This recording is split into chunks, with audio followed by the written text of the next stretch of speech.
Dear viewers, public service commission of West Bengal অবশেষে 25 June 2025 অর্থাৎ আজকের ডেটে এই মেমো নাম্বার অনুযায়ী A56 পিএসসি উইদিন ব্র্যাকেট এই মেমো নাম্বার অনুযায়ী পিএসসি জেই সিভিল ব্রাঞ্চের যে 2022 সালের রেজাল্ট অর্থাৎ পিএসসি জেই 22-এর রেজাল্ট, যেটা ফাইনাল রেজাল্ট প্রকাশিত হয়ে গেল, যার অ্যাডভার্টাইজমেন্ট নম্বর ছিল 09/2022। এখানে বিভিন্ন ডিপার্টমেন্টের যে জেই নিয়োগ সেটার লিস্ট দিয়ে দেওয়া হয়েছে। যারা এই দীর্ঘদিন অপেক্ষা করার পর এই চাকরিতে জয়েন করলে অর্থাৎ চাকরি পেলে আর কি অ্যাপয়েন্টমেন্ট পাবে কিছুদিনের মধ্যে, তাদেরকে অভিনন্দন আমাদের চ্যানেলের তরফ থেকে। যাই হোক, পরবর্তী ক্ষেত্রে যারা পরীক্ষা দেবে, যারা এর জন্য প্রিপারেশান নিচ্ছ, সেটা জেইর ক্ষেত্রে অবশ্যই আমরা জানি এটা সিভিল, মেকানিক্যাল এবং ইলেকট্রিক্যাল, বাকিগুলো ব্রাঞ্চের রেজাল্ট অনেক আগেই বেরিয়ে গেছে। যাই হোক, এই জেই রেজাল্টের ক্ষেত্রে আমরা দেখব যে কতগুলো সিট এই মুহূর্তে ভ্যাকেন্ট রয়ে গেল, মানে আফটার দিস রিক্রুটমেন্ট, এবং তার সঙ্গে সঙ্গে কাট অফটা কত গেল।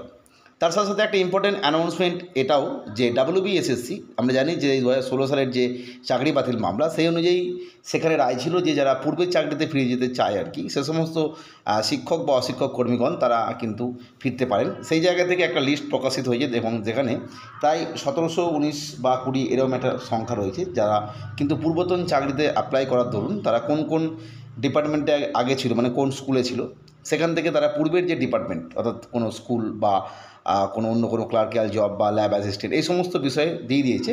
সেখানে মোট 1719 বা 20টা লিস্ট প্রকাশিত হয়েছে এতজনের।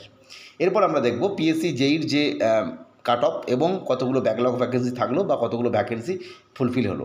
আমরা যদি ভ্যাকেন্সিটা দেখি, যে অ্যাপ্রুভড ভ্যাকেন্সিস যেটা অলরেডি পিএসসি প্রোভাইড করেছিল অনেক আগে, সেখানে ইউআর ক্যাটাগরির 392 যে ভ্যাকেন্সি, তার মধ্যে থেকে 392টি ফিল হয়ে গেছে।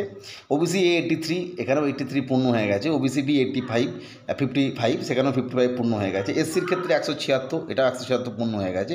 এবং এসটির ক্ষেত্রে 123, এবং সেখানে পূর্ণ হয়েছে 100। 3টে ভ্যাকেন্সি কিন্তু থেকে গেল।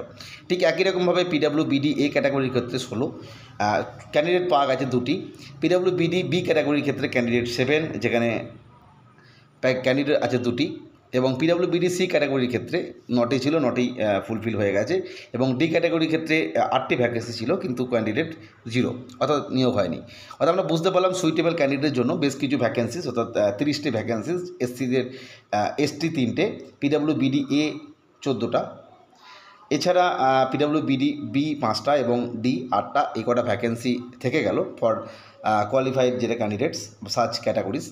এরপর আমরা যদি কাট অফটা দেখি, কাট অফটা লক্ষণীয়। সেটা হচ্ছে কাট অফ যেটা এসছে ইউআর ক্যাটাগরির ক্ষেত্রে 202.00, ওবিসি এ ক্যাটাগরির ক্ষেত্রে 189.00, ওবিসি বি ক্যাটাগরির ক্ষেত্রে 200.67, এসসি ক্যাটাগরির ক্ষেত্রে 172.00, এসটির ক্ষেত্রে 91.00, পিডাব্লিউবিডি এ ক্যাটাগরির ক্ষেত্রে 134.00, পিডাব্লিউবিডি বি ক্যাটাগরির ক্ষেত্রে 107.00 এবং পিডাব্লিউবিডি সি ক্যাটাগরির ক্ষেত্রে 112.33।